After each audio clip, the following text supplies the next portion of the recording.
Bismillahirrahmanirrahim. Assalamualaikum warahmatullahi wabarakatuh.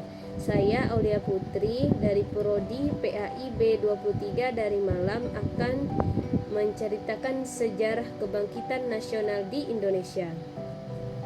Permulaan dari sejarah kebangkitan nasional bermula dari kesadaran rakyat Indonesia bahwa kita ini adalah rakyat Indonesia. Ditandai dengan berdirinya organisasi Budi Utomo dan peristiwa sejarah Ikrar Sumpah Pemuda. Yang organisasi Budi Utomo tersebut berdiri pada tanggal 20 Mei 1908 dan Ikrar Sumpah Pemuda terjadi pada tanggal 28 Oktober tahun 1928. Untuk mengejar keuntungan segi ekonomi dan menguasai administrasi wilayah, Belanda menerapkan sistem pemerintahan kolonial diterapkan kepada orang-orang yang belum memiliki identitas politik yang sama.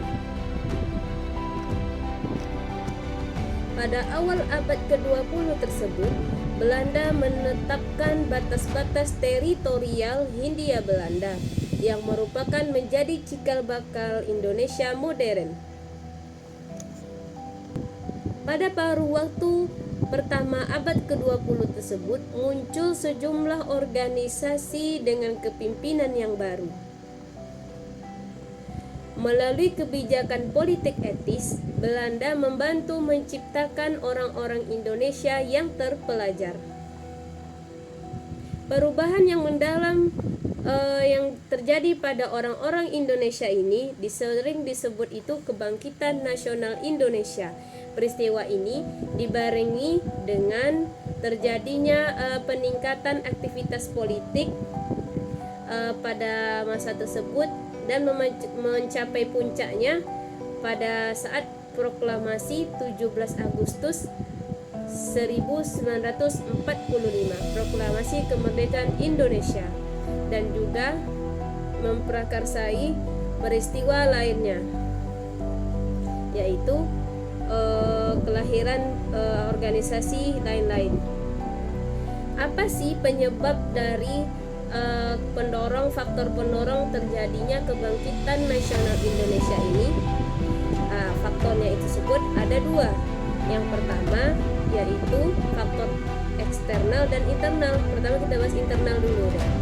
Faktor internalnya terjadi akibat dari penderitaan yang berkepanjangan selama masa penjajahan, membuat rakyat Indonesia ingin merasa bebas dari penderitaan. Lalu faktor yang kedua yaitu kenangan kejayaan masa lalu pada masa kejayaan Majapahit dan kerajaan Sriwijaya. Dan faktor yang ketiga yaitu munculnya pemimpin-pemimpin gerakan yang terpelajar, yang kaum intelektual ya, yang menjadi pemimpin gerakan-gerakan kemerdekaan, membuat rakyat Indonesia lebih bersemangat dalam meraih cita-citanya menjadi Indonesia yang satu, yang merdeka. Selanjutnya faktor eksternal. Faktor eksternalnya juga ada tiga. Yang pertama, munculnya paham-paham baru dari Eropa dan Amerika, yaitu satu, paham nasionalis, yang kedua, paham liberalisme dan paham sosialisme. Yang ketiga, faktor eksternalnya yaitu terjadinya gerakan nasional dari negara Asia lainnya seperti gerakan Turki Muda, gerakan nasionalis India, Kongres Nasional India, dan Gandhisme. Dan yang ketiga yaitu terjadinya peristiwa kemenangan Jepang pada saat perang Rusia-Jepang, yang membuat Indonesia ini termotivasi bahwa negara Asia bisa memiliki kemampuan untuk melawan negara Barat. Lalu dalam segi pendidikan, pada saat sejarah kebangkitan nasional tersebut, pada awal abad ke-20 itu orang Indonesia yang mengenyam pendidikan tingkat menengah hampir tidak ada. dan sejak saat itu politik etis memungkinkan perluasan kesempatan pendidikan menengah bagi penduduk asli Indonesia. Pada tahun 1925, fokus pemerintahan kolonial bergeser menjadi penyediaan pendidikan kejuruan dasar selama 3 tahun. Jadi pemerintahnya itu bergeser ke fokusnya itu ke bagian menyediakan pendidikan kejuruan dasar selama 3 tahun. Oke. Pada tahun 1940 lebih dari 2 juta siswa telah bersekolah sehingga tingkat melek huruf meningkat menjadi 6,3% yang tercatat dalam sensus tahun 1930. Pendidikan menengah Belanda membuka cakrawala dan peluang baru dan sangat diminati oleh orang-orang Indonesia. Pada tahun 1940 antara 65.000 hingga 80.000 siswa bersekolah di sekolah dasar Belanda atau sekolah dasar yang didukung oleh Belanda, atau setara dengan 1% dari kelompok usia yang sesuai. Di sekitar waktu yang sama, ada 7.000 siswa Indonesia yang bersekolah di sekolah menengah Belanda. Sebagian besar siswa sekolah menengah bersekolah di MULO Mulo, salah satunya sekolah pertanian di Tegal Gondong, Jawa Tengah. Meskipun jumlah siswa yang terdaftar relatif sedikit dibandingkan dengan total kelompok usia sekolah, pendidikan menengah sekitar tahun 1900 sampai 1940 masih sedikit. Namun Belanda memiliki kualitas tinggi dalam pendidikan dan sejak tahun 1920-an mulai menghasilkan elit Indonesia terdidik yang baru. Penerapan politik etis pada bidang pendidikan tidak memberikan kesempatan pendidikan yang luas kepada penduduk Hindia Belanda, tetapi hanya memberikan pendidikan Belanda untuk anak-anak elit pribumi. Sebagian besar pendidikan dimaksudkan untuk menyediakan tenaga kerja klerikal untuk birokrasi kolonial yang sedang tumbuh.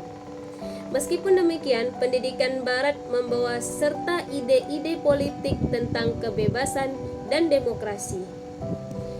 Selama dekade 1920-an dan 30-an, kelompok elit hasil pendidikan ini mulai menyuarakan kebangkitan anti-kolonialisme dan kesadaran nasional. Pada periode ini, partai politik Indonesia mulai bermunculan.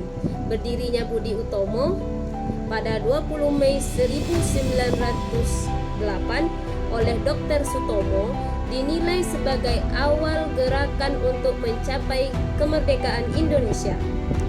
Tanggal berdirinya Budi Utomo diperingati sebagai Hari Kebangkitan Nasional. Namun, penetapan waktu tersebut masih mengundang diskusi yang menimbulkan polemik. Dasar pemilihan Budi Utomo sebagai pelopor kebangkitan nasional dipertanyakan lantaran keanggotaan Budi Utomo masih sebatas etnis dan teritorial Jawa. Kebangkitan nasional dianggap lebih terwakili oleh Sarekat Islam yang mempunyai anggota di seluruh Hindia Belanda. Pada tahun 1912, Ernest Dowet Dekker bersama Cipto Mangunkusumo dan Suwardi Suryaningrat mendirikan Indis Party Partai India. Pada tahun itu juga Sarekat Dagang Islam yang didirikan Haji Samanhudi bertransformasi dari koperasi pedagang batik menjadi organisasi politik. Selain itu, Kiai Haji Ahmad Dahlan mendirikan Muhammadiyah, organisasi yang bersifat sosial dan bergerak di bidang pendidikan. Pada November 1913, Suwardi Suryaningrat membentuk Komite Bumi Putra. Komite tersebut melancarkan kritik terhadap pemerintahan Belanda yang bermaksud merayakan 100 tahun bebasnya negeri Belanda dari penjajahan Prancis. Tetapi dengan pesta perayaan yang biayanya berasal dari negeri jajahannya. Ia pun menulis Als ik eens een Nederlander was, seandainya aku seorang Belanda, yang dimuat dalam surat kabar The Express milik Douwe Dekker. Karena tulisan inilah Suwardi Suryaningrat dihukum buang oleh pemerintah kolonial Belanda. Sementara itu, Partai Komunis Indonesia (PKI) yang dibentuk pada tahun 1920 adalah partai yang memperjuangkan kemerdekaan yang sepenuhnya diinspirasi oleh politik Eropa. Pada tahun 1926, PKI mencoba melakukan revolusi melalui pemberontakan yang membuat panik Belanda, yang kemudian menangkap dan mengasingkan ribuan kaum komunis, sehingga secara efektif menetralkan PKI selama sisa masa kependudukan selama pendudukan Belanda di Indonesia. Pada 4 Juli 1927, Soekarno dan Algemene Study Club memprakarsai berdirinya Perserikatan Nasional Indonesia sebagai partai politik baru. Pada Mei 1928, nama partai ini diubah menjadi Partai Nasional Indonesia. Partai Nasional Indonesia. Menurut sejarawan M.C. Rickleff, ini merupakan partai politik penting pertama yang beranggotakan etnis Indonesia, semata-mata mencita-citakan kemerdekaan politik. Pada tanggal 28 Oktober 1928, Kongres Pemuda mendeklarasikan Sumpah Pemuda yang menetapkan tujuan nasionalis, satu tumpah darah Indonesia, satu bangsa Indonesia, dan satu bahasa Indonesia. Represi terhadap nasional Indonesia, kebebasan politik di bawah Belanda cukup dibatasi, walaupun tujuan Belanda untuk membudayakan dan memodernisasi masyarakat Hindia Belanda terkadang memberi toleransi terhadap organisasi dan publikasi media dari orang Indonesia asli. Dan Belanda juga membatasi konten dari aktivitas-aktivitas ini, jadi masih terbatas untuk ruang mengkritik.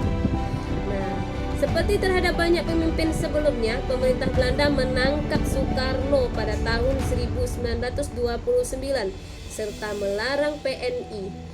Pemerintah kolonial Belanda menekan banyak organisasi berbasis nasionalisme dan memenjarakan sejumlah pemimpin politik.